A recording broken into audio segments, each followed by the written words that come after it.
Hello friends, आज हम लोग इंटर के इतिहास बुक के चैप्टर नंबर 8 किसान, जमींदार और राज्य के टोटल 50 ऑब्जेक्टिव क्वेश्चन को हल करेंगे, जिसमें से आपको इस क्वेश्चन को हल करने के लिए कुछ सेकेंड ही समय दिया जाएगा।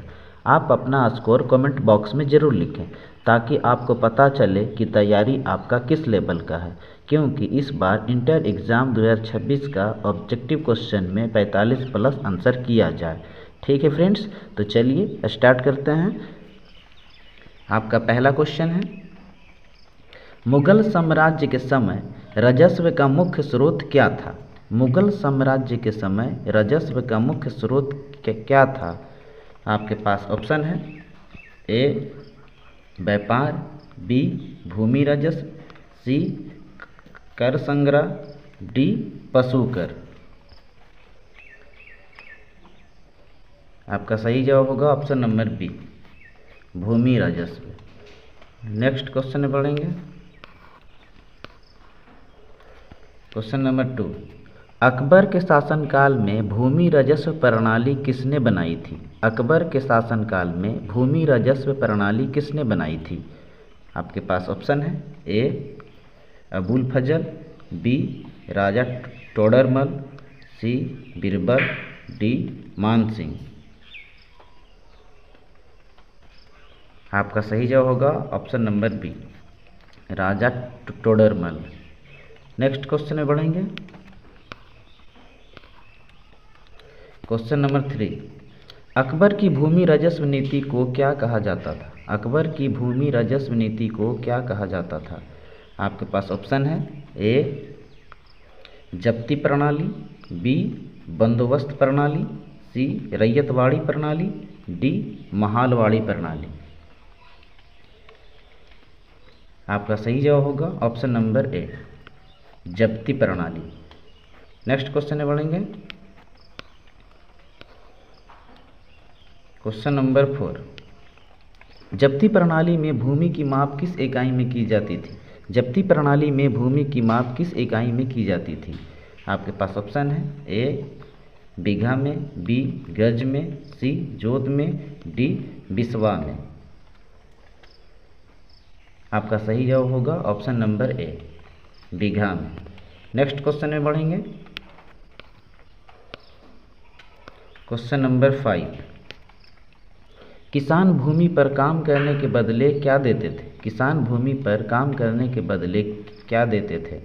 आपके पास ऑप्शन है, ए लगान, बी कर, सी इनाम, डी शुल्क। आपका सही जवाब होगा ऑप्शन नंबर ए, लगान। नेक्स्ट क्वेश्चन में बढ़ेंगे। क्वेश्चन नंबर 6, अकबर के शासनकाल में दहसाला प्रणाली किससे संबंधित थी? अकबर के शासनकाल में दहसाला प्रणाली किससे संबंधित थी? आपके पास ऑप्शन है, ए सैनिक व्यवस्था, बी कर व्यवस्था, सी व्यापार व्यवस्था, डी धर्म नीति। आपका सही जवाब होगा ऑप्शन नंबर बी, कर व्यवस्था। नेक्स्ट क्वेश्चन में बढ़ेंगे। क्वेश्चन नंबर 7, मुगल साम्राज्य में कर वसूली करने वाले अधिकारी को क्या कहा जाता था? मुगल साम्राज्य में कर वसूली करने वाले अधिकारी को क्या कहा जाता था? आपके पास ऑप्शन है, ए दीवान, बी आमिल, सी कोतवाल, डी वजीर। आपका सही जवाब होगा ऑप्शन नंबर बी, आमिल। नेक्स्ट क्वेश्चन में बढ़ेंगे। क्वेश्चन नंबर 8, जमींदार शब्द का अर्थ क्या है? जमींदार शब्द का अर्थ क्या है? आपके पास ऑप्शन है, ए भूमि मालिक, बी सैनिक अधिकारी, सी कर संग्राहक, डी राजा। आपका सही जवाब होगा ऑप्शन नंबर ए, भूमि मालिक। नेक्स्ट क्वेश्चन में बढ़ेंगे। क्वेश्चन नंबर 9, किसान वर्ग को फारसी में क्या कहा जाता था? किसान वर्ग को फारसी में क्या कहा जाता था? आपके पास ऑप्शन है, ए रैयत, बी आमिल, सी जमींदार, डी दीवान। आपका सही जवाब होगा ऑप्शन नंबर ए, रैयत। नेक्स्ट क्वेश्चन में बढ़ेंगे। क्वेश्चन नंबर 10, मुगल साम्राज्य में भूमि राजस्व नीतियाँ किस उद्देश्य से थी? मुगल साम्राज्य में भूमि राजस्व नीतियाँ किस उद्देश्य से थी? आपके पास ऑप्शन है, ए कृषि सुधार, बी कर संग्रह, सी युद्ध विस्तार, डी सामाजिक सुधार। आपका सही जवाब होगा ऑप्शन नंबर बी का कर संग्रह। नेक्स्ट क्वेश्चन में बढ़ेंगे। Question number 11, एन.ए. अकबरी में किसने भूमि व्यवस्था का वर्णन किया है? एन.ए. अकबरी में किसने भूमि व्यवस्था का वर्णन किया है? आपके पास ऑप्शन है, A Abul Fazal, B Badauni, C Ibn Battuta, D Firishta. आपका सही जवाब होगा option number A Abul Fazal. Next question में बढ़ेंगे।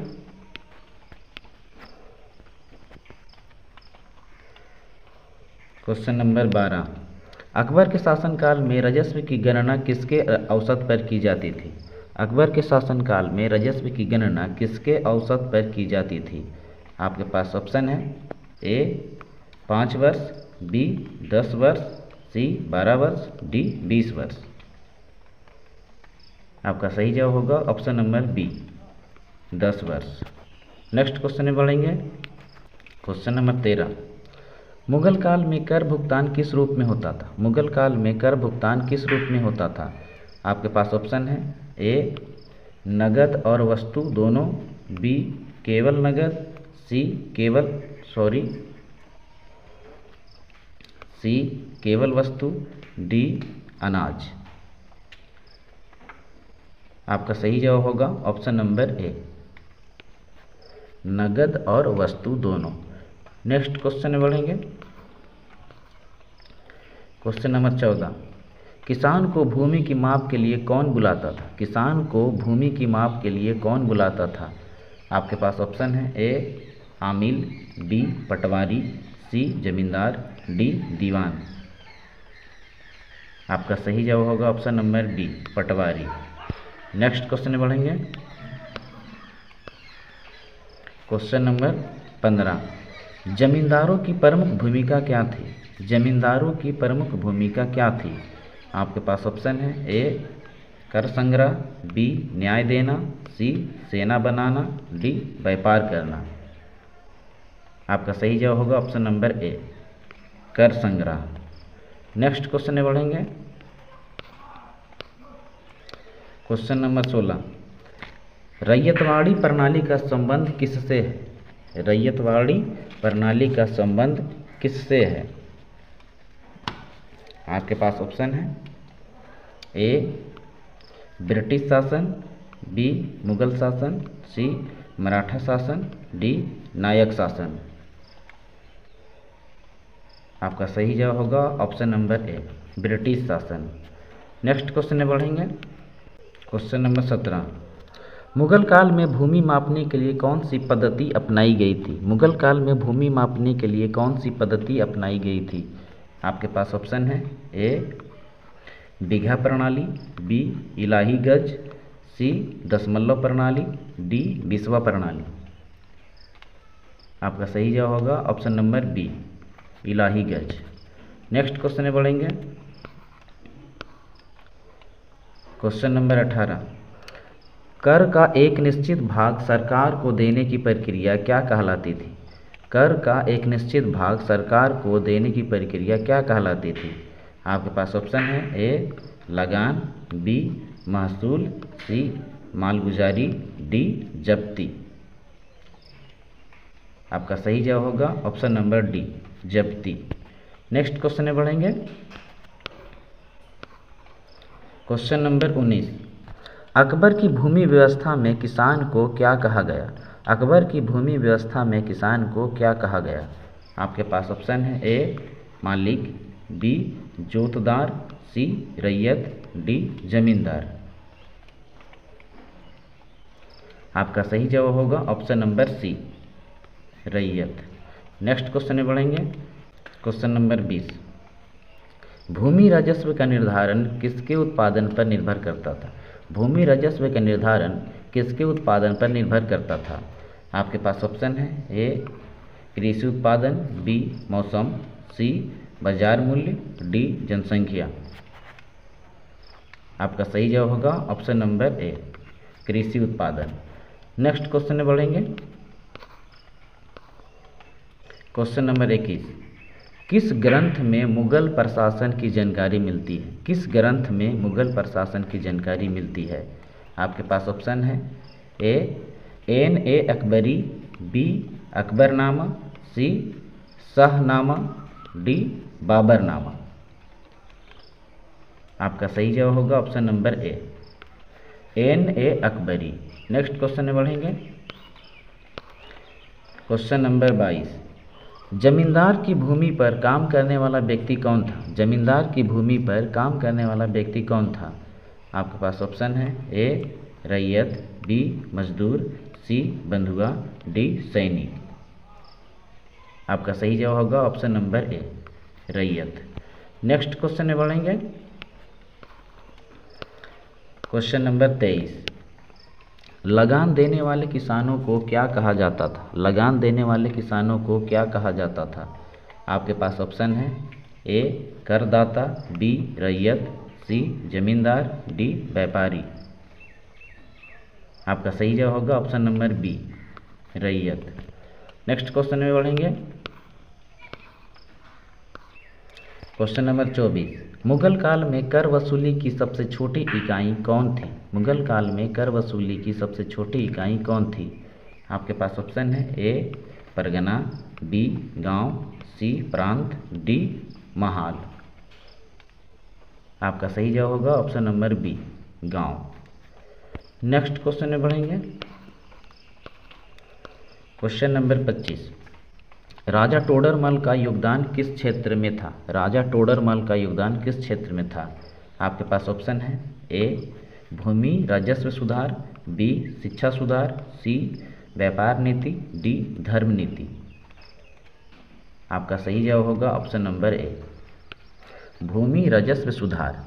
नेक्स्ट क्वेश्चन में बढ़ेंगे। क्वेश्चन नंबर 26,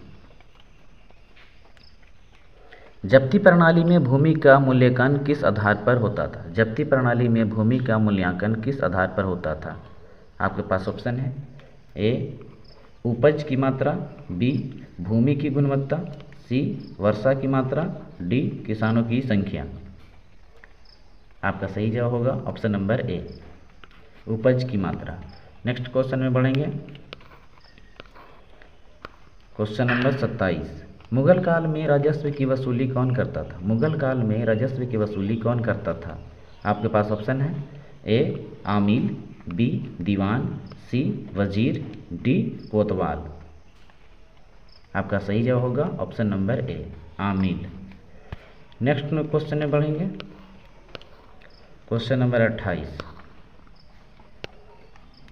किसान अपनी फसल का कितना भाग लगान में देता था? किसान अपनी फसल का कितना भाग लगान में देता था? आपके पास ऑप्शन है ए 1/3, बी 1/2, सी 1/4, डी 1/5। आपका सही जवाब होगा ऑप्शन नंबर ए 1/3। नेक्स्ट क्वेश्चन में बढ़ेंगे। क्वेश्चन नंबर 29, मुगल शासन में कर भुगतान की मुख्य विधि क्या थी? मुगल शासन में कर भुगतान की मुख्य विधि क्या थी? आपके पास ऑप्शन है ए वस्तु के रूप में, बी नगद में, सी दोनों रूपों में, डी अनाज के रूप में। आपका सही जवाब होगा ऑप्शन नंबर सी दोनों रूपों में। नेक्स्ट क्वेश्चन में बढ़ेंगे। क्वेश्चन नंबर 30, अकबर की भूमि नीति का उद्देश्य क्या था? अकबर की भूमि नीति का उद्देश्य क्या था? आपके पास ऑप्शन है ए अस्थिर राजस्व, बी धर्म प्रचार, सी युद्ध खर्च, डी जनता का कल्याण। आपका सही जवाब होगा ऑप्शन नंबर ए अस्थिर राजस्व। नेक्स्ट क्वेश्चन में बढ़ेंगे। क्वेश्चन नंबर 31, जमींदार राज्य का भागीदार था, यह कथन किस ग्रंथ में मिलता है? जमींदार राज्य का भागीदार था, यह कथन किस ग्रंथ में मिलता है? आपके पास ऑप्शन है A Ain i Akbari, B Baburnama, C Tuzuk i Jahangiri, D Akbarnama. आपका सही जवाब होगा option number A, Ain i Akbari. Next question में बढ़ेंगे। क्वेश्चन नंबर 32, मुगल काल में लगान वसूली का कार्य कौन करता था? मुगल काल में लगान वसूली का कार्य कौन करता था? आपके पास ऑप्शन है, ए जमींदार, बी आमिल, सी दीवान, डी पटवारी। आपका सही जवाब होगा ऑप्शन नंबर ए, जमींदार। नेक्स्ट क्वेश्चन में बढ़ेंगे। क्वेश्चन नंबर 33, किसानों के विद्रोह का मुख्य कारण क्या था? किसानों के विद्रोह का मुख्य कारण क्या था? आपके पास ऑप्शन है, ए अधिक कर, बी सामाजिक भेदभाव, सी अकाल, डी युद्ध। आपका सही जवाब होगा ऑप्शन नंबर ए, अधिक कर। नेक्स्ट क्वेश्चन में बढ़ेंगे। क्वेश्चन नंबर 34, मुगल काल में किसानों की फसल का रिकॉर्ड कौन रखता था? मुगल काल में किसानों की फसल का रिकॉर्ड कौन रखता था? आपके पास ऑप्शन है, ए पटवारी, बी दीवान, सी आमिल, डी वजीर। आपका सही जवाब होगा ऑप्शन नंबर ए, पटवारी। नेक्स्ट क्वेश्चन में बढ़ेंगे। क्वेश्चन नंबर 35, किसानों को भूमि से हटाने का अधिकार किसके पास था? किसान को भूमि से हटाने का अधिकार किसके पास था? आपके पास ऑप्शन है, ए जमींदार, बी राजा, सी वजीर, डी दीवान।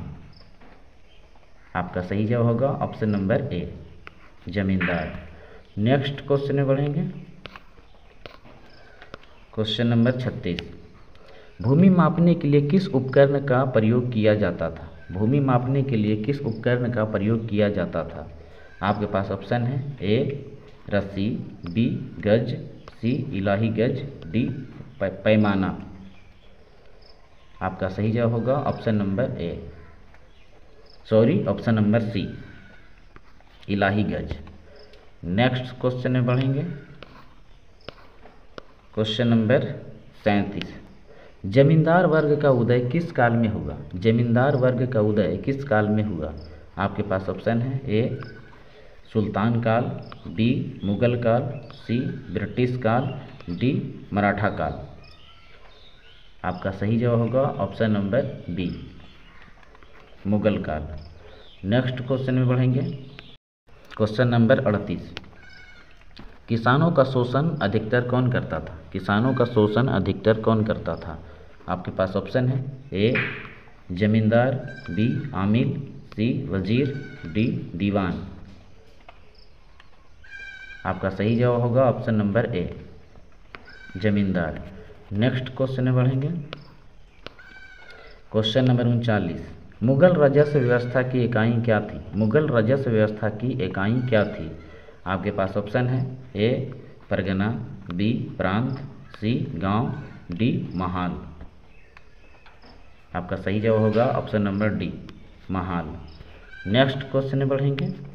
क्वेश्चन नंबर 40, किस काल में किसानों की स्थिति सबसे कठिन थी? किस काल में किसानों की स्थिति सबसे कठिन थी? आपके पास ऑप्शन है, ए औरंगजेब काल, बी अकबर काल, सी शाहजहां काल, डी जहांगीर काल। आपका सही जवाब होगा ऑप्शन नंबर ए, औरंगजेब काल। नेक्स्ट क्वेश्चन में बढ़ेंगे। क्वेश्चन नंबर 41, जमींदार और रैयत के बीच क्या संबंध था? जमींदार और रैयत के बीच क्या संबंध था? आपके पास ऑप्शन है, ए आर्थिक, बी सामाजिक, सी धार्मिक, डी राजनीतिक। आपका सही जवाब होगा ऑप्शन नंबर ए, आर्थिक। नेक्स्ट क्वेश्चन में बढ़ेंगे। क्वेश्चन नंबर 42, मुगल काल में दीवान का कार्य क्या था? मुगल काल में दीवान का कार्य क्या था? आपके पास ऑप्शन है, ए वित्त प्रबंधन, बी सैनिक संचालन, सी धार्मिक देखरेख, डी व्यापार नियंत्रण। आपका सही जवाब होगा ऑप्शन नंबर ए, वित्त प्रबंधन। नेक्स्ट क्वेश्चन में बढ़ेंगे। क्वेश्चन नंबर 43, राजा टोडरमल का नाम किस सुधार से जुड़ा है? राजा टोडरमल का नाम किस सुधार से जुड़ा है? आपके पास ऑप्शन है ए भूमि माप प्रणाली, बी सैनिक सुधार, सी व्यापार नीति, डी धर्म सुधार। आपका सही जवाब होगा ऑप्शन नंबर ए भूमि माप प्रणाली।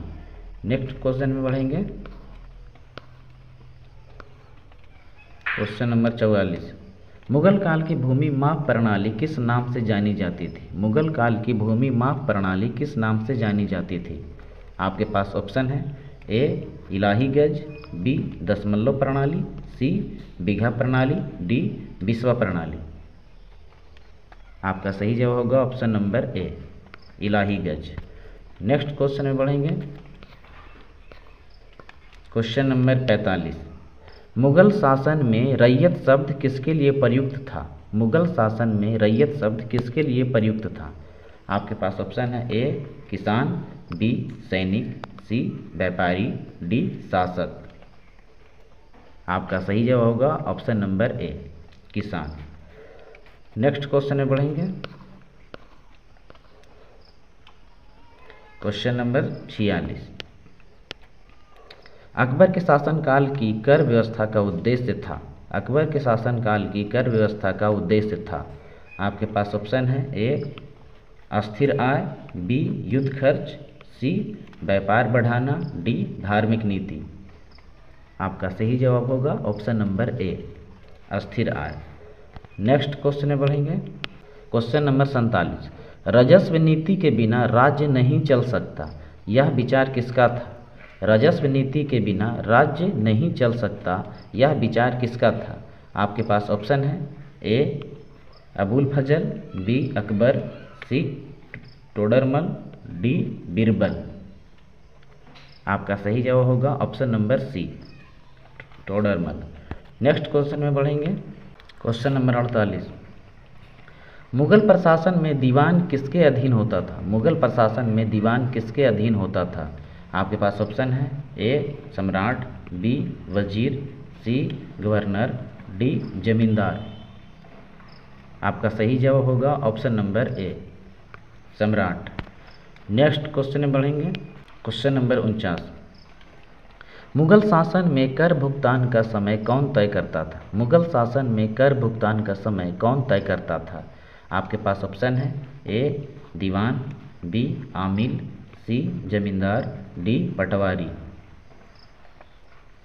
आपका सही जवाब होगा ऑप्शन नंबर बी आमिल। नेक्स्ट क्वेश्चन में बढ़ेंगे। क्वेश्चन नंबर 50, अकबर की कर नीति में किसानों के हितों का ध्यान किसने रखा? अकबर की कर नीति में किसानों के हितों का ध्यान किसने रखा? आपके पास ऑप्शन है ए टोडरमल, बी बीरबल, सी अबुल फजल, डी शाहजहां। आपका सही जवाब होगा ऑप्शन नंबर ए टोडरमल। आपका टोटल 50 क्वेश्चन समाप्त हो गया है। और हाँ, यदि आप इंटर एग्ज़ाम 2026 में 45 प्लस आंसर करना चाहते हैं तो हमारे चैनल सुपर क्लासेस गुरुजी को सब्सक्राइब और बेल आइकन को प्रेस जरूर करें, ताकि इस चैनल पर जब भी किसी भी सब्जेक्ट के वीडियो को अपलोड किया जाए तो सबसे पहले आप तक पहुंचे, क्योंकि आपकी सफलता ही हमारी कोशिश है। मिलते हैं अगले नेक्स्ट वीडियो में।